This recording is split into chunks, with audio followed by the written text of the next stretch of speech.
సంవత్సరాల తరబడి ఎన్ని మందులు వాడినా మీ మోకాల నొప్పులు తగ్గట్లేదా? ప్రాణ పెయిన్ క్లినిక్ లో అత్యాధునిక చికిత్స. హలో అనిల్ సింగ్ గారు. హలో శిరీష. సార్, బేసిక్గా మనం ఇప్పటి వరకు ఎన్నో వీడియోస్లో ఇన్వెస్ట్మెంట్ ప్లాన్ గురించి చెప్పినప్పుడు చాలామందికి కోటీశ్వర్లు ఏ విధంగా అవ్వాలి అని మనం చెప్పాం. 10 కోట్లు, 9 కోట్లు, 8 కోట్లు, ఎంత డబ్బు పెడితే మనకి ఎన్ని కోట్లు వస్తాయి అన్న వీడియోస్ మనం చేస్తూ ఉన్నాం. అండ్ అందులో భాగంగానే మాకు 8 కోట్లు, 10 కోట్లు కాకుండా అట్లీస్ట్ 1 కోటి అన్న, ఎందుకంటే పేరు వినడానికి కోటీశ్వర్లు అనేది మాకు కావాలి, మేము కూడా కోటీశ్వర్లు అని చెప్పుకోవడానికి అని అనుకునే వాళ్ళు చాలామంది ఉన్నారు సార్. సార్, అట్లీస్ట్ ఒక 1 crore సంపాదించాలి అంటే ఎంత ఇన్వెస్ట్మెంట్ చేయాలి, ఎక్కడ చేయాలి, ఎన్ని సంవత్సరాల పాటు చేయాలి, ఒకసారి దాని గురించి డీటెయిల్డ్గా. Great question. అందరికీ చాలా పనికొచ్చే ప్లానింగ్ ఇది. ఈ వీడియో మీరు చూస్తే మీకు ఒక సొల్యూషన్ అనేది దొరుకుతుంది. సో ఆ సొల్యూషన్ ఏంటి? కోట్లాధికారి అవ్వాలి. దానికోసం కావాల్సిన దారి ఏది, ఆ దారి ఎలా వెళ్తే మీరు ఆ ₹1 అచీవ్ అవుతారు, ఖచ్చితంగా వెళ్ళగలుగుతారు. అండ్ దానికోసము ఒక స్ట్రిక్ట్గా డిసిప్లిన్ అనేది ఉంటుంది. అదొక్కటి మీరు పాటించాలి. డిసిప్లిన్ పాటిస్తే ఎవరైనా కూడా అయ్యే ఛాన్సెస్ ఉన్నాయా సార్? 100%. ఓకే. ఎందుకంటే గవర్నమెంట్ ఆఫ్ ఇండియా అండ్ సెబీతో కలిసేసేసి ఏదైతే మనకు ఆ ఆపర్చునిటీస్ ఉన్నాయో, అంటే ఇన్వెస్ట్మెంట్ ఆపర్చునిటీస్, అది మీరు ఒక మంచి మ్యూచువల్ ఫండే కొంటారా, ఒక ETF కొంటారా, ఒక మంచి స్టాక్స్ బాగా నెక్స్ట్ 50 yearsలో బాగా అవుట్ పర్ఫార్మ్ చేయబోయే సెక్టర్స్లో ఉన్న మంచి స్టాక్స్ కొంటారా, చాయిస్ ఈజ్ యోర్స్. బట్ మీరు రిటైర్ అయ్యే ముందు కోట్లాధికారి అవ్వాలి. రిటైర్మెంట్ అయిన తర్వాత, లేదంటే రిటైర్మెంట్ అయిన తర్వాత కాకపోతే ఏంటి ప్రాబ్లమ్స్ వస్తాయి? అసలు రిటైర్మెంట్ అన్న పదానికి, ఆ వర్డ్కి మీనింగ్ చాలా ఉంది. నిజంగా చెప్పాలి అంటే ఒక మనిషి బ్రతికే రియల్ లైఫ్ అనేది రిటైర్మెంట్ తర్వాత స్టార్ట్ అవుతుంది. ఎందుకు చెప్పనా? మీరు ఉద్యోగం చేసేంత వరకు, జాబ్ చేసేంత వరకు మీరు ఒకరికి మీరు టైం బౌండ్ అయి ఉంటారనమాట. అంటే ఫర్ ఎగ్జాంపుల్, మీరు ఇక్కడ ఫ్యామిలీ కోసం మీరు ఇక్కడ పాటు పడుతుంటారు, కష్టపడుతుంటారు. అక్కడ మీ చైర్మన్ గారు ఆర్ మీ ఓనర్ ఎవరైతే ఉంటారో, ప్రమోటర్, కంపెనీ ఓనరు, వారికి మీరు కట్టుబడి ఉంటారనమాట. ఎందుకంటే మీకు ఒక స్మూత్ ఇన్కమ్ కావాలి, మీరు దానికోసం పని చేయాలి. పని చేస్తేనే మీకు ఒక ఇన్కమ్ అనేది మీకు ప్రతి నెల తూచా తప్పకుండా మీ బ్యాంక్ అకౌంట్లోకి వస్తుంది, అది శాలరీ రూపంలో. సో ఇక్కడ మీకు స్వేచ్ఛ అనేది ఎక్కడుంది, మీకు ఫ్రీడమ్ అనేది ఎక్కడుంది? ఏదో సంవత్సరంలో దొరికితే ఒక 10 సెలవులో, ఒక 20 సెలవులో, ఒక 50 సెలవులు సంవత్సరం మొత్తంలో దొరికినా వెళ్ళాలి అక్కడ తిరగాలి అంటే డబ్బులేవి. డబ్బులు అసలు సరిపోతాయా? సరిపోవు. ఎందుకంటే మీరు 10,000 సంపాదిస్తున్నారా, ₹1,00,000 సంపాదిస్తున్నారా అన్నది ఇంపార్టెంట్ కాదు. మీరు ఎంత సేవ్ చేస్తున్నారు, ఎంత సేవ్ చేసుకోగలుగుతున్నారు అన్నది ఇంపార్టెంట్ ఇక్కడ. ఎందుకంటే మీరు కోట్లాధికారి అవ్వాలి కదా. మీరు అడిగిన ప్రశ్నలో ఇక్కడ మొట్టమొదటి ఆన్సర్ నేను చెప్పేది ఏంటంటే, ₹1 కాదండి, మీరు 10 కోట్లు సంపాదించవచ్చు హ్యాపీగా. అది కూడా ఎంత అనుకున్నారు? నెలకి ఎంత సార్? నెలకి ₹3,185 మీరు పెట్టుబడిగా పెడితే వితౌట్ ఫెయిల్ మీరు ఖచ్చితంగా ₹1 కాదు 10 కోట్లు మీరు సంపాదిస్తారు. కేవలం 3,185 రూపీస్. Correct, 100% correct. ఎక్కడ సార్? ఎలా?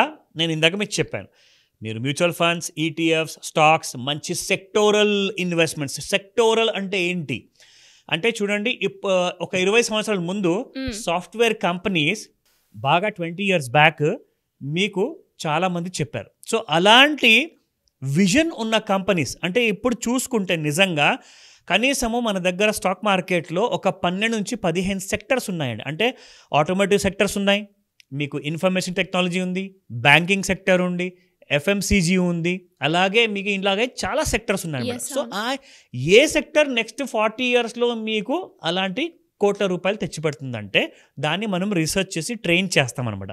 ఆ ట్రైనింగ్లో అన్ని డీటెయిల్స్ ఇస్తాం. అయితే ఇప్పుడు రిటైర్మెంట్ అన్న పదం గురించి నేను ఇంతగా మాట్లాడానంటే దానికి నిజంగా ఎలాంటి మీనింగ్ ఉందో అది కూడా మీరు ఒకసారి చూసి తెలుసుకుందాం. సో అక్కడ మీరు చూస్తే శిరీష, రిటైర్మెంట్ అంటే RETIREMENT, అది ఫుల్ వర్డ్. అందులో రిటైర్మెంట్ అంటే అసలు ఆర్తో స్టార్ట్ అవుతున్న ఫస్ట్ పదం ఏంటంటే రెస్ట్. మీకు జీవితంలో వర్క్ చేసి కష్టపడిన తర్వాత మీకు కావాల్సింది రెస్ట్. ₹1,00,00,000 ఇచ్చినా దొరకని రెస్ట్ మీరు ₹1,00,00,000 సంపాదించిన తర్వాత ఆ రెస్ట్ మీరు పొందగలుగుతారు.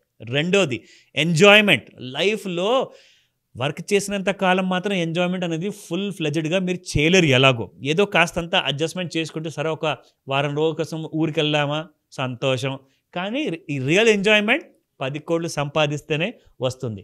మూడో పదం ట్రాన్సిషన్ పీరియడ్. అంటే మీరు ఒక వర్క్ లైఫ్ నుంచి మీరు ఒక రిటైర్మెంట్ లైఫ్కి మీరు ట్రాన్సిట్ అవుతున్నారు ఇక్కడి నుంచి అక్కడికి. అంటే మీరు ఇప్పుడు రోజు పొద్దున్న లేసి ఆఫీస్కి వెళ్ళాల్సిన అవసరం ఉండదు రిటైర్మెంట్ లైఫ్లో.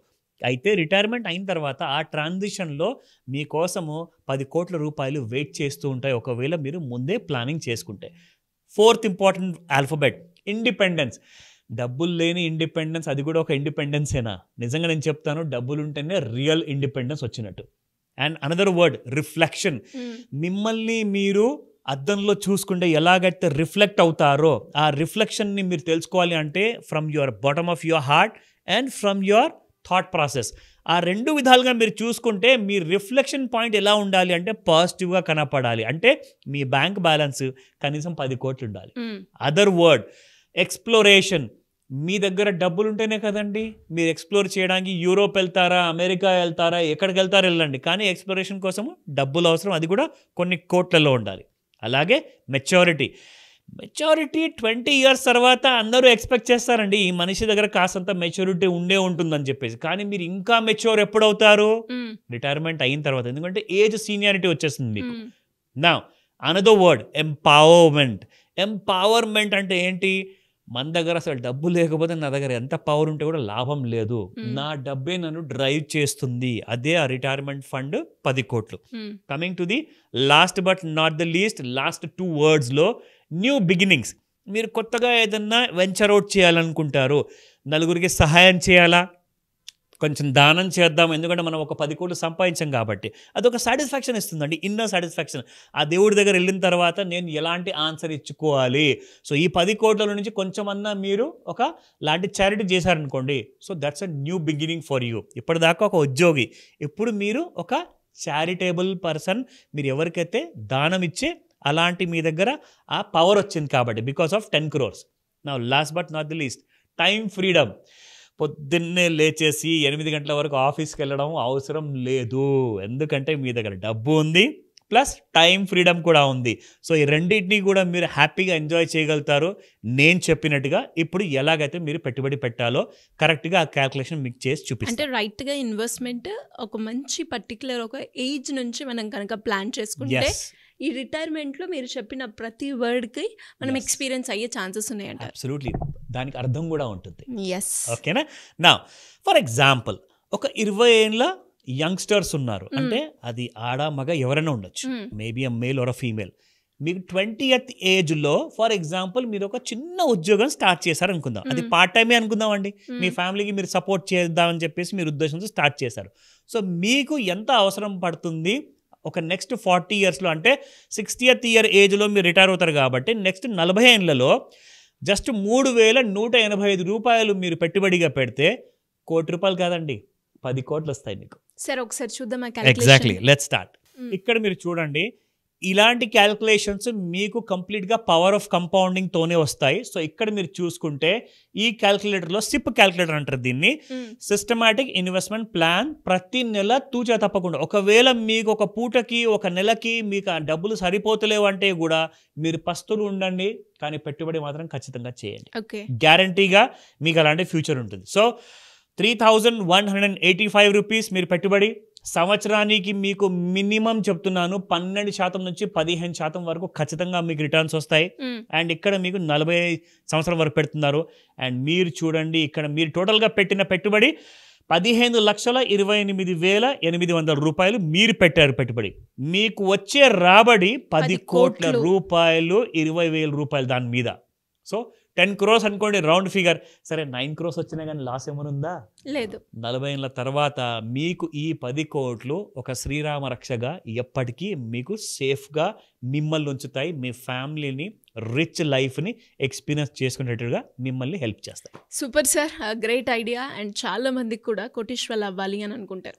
సో దానికి సరైన మార్గం గురించి వెతుకుతూ ఉంటారు, చాలా మందిని ఎక్స్పర్ట్స్ని కలుస్తూ ఉంటారు, దాని గురించి రీసెర్చ్ చేస్తూ ఉంటారు. అలా ఎవరైనా కూడా మీ గైడెన్స్ కావాలి అనుకున్నా, అప్పుల నుంచి బయటపడాలి అనుకున్నా, గోల్డ్లో ట్రేడర్స్ కూడా మనం చూస్తూ ఉంటాం, అలాంటి వాళ్ళు కూడా మీకు గైడెన్స్ కావాలి అనుకుంటే ఎలా అప్రోచ్ అయ్యే ఛాన్స్ ఉందంటారు? తప్పకుండా శిరీష, నేను చెప్పినట్టుగా మీకు సగం దారి క్లారిటీతో ఇక్కడ ఎక్స్ప్లెయిన్ చేశాను. ఇక మిగిలింది సగం దారి.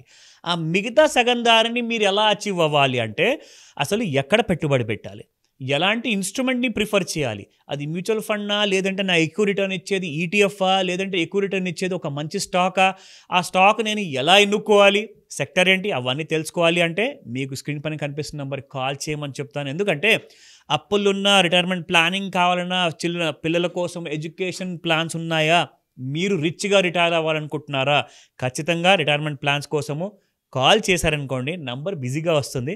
బట్ ఒకవేళ రెస్పాన్స్ దొరక్కపోయినా కానీ మీరు వాట్సాప్ మెసేజ్ పెట్టండి, ఇమ్మీడియట్గా నాతో కలిసి మీ విషయాలన్నీ డిస్కస్ చేయండి, నేను మీకు అలాంటి సొల్యూషన్ ప్రొవైడ్ చేస్తాను. Thank you sir, thank you so much. Welcome Sirisha.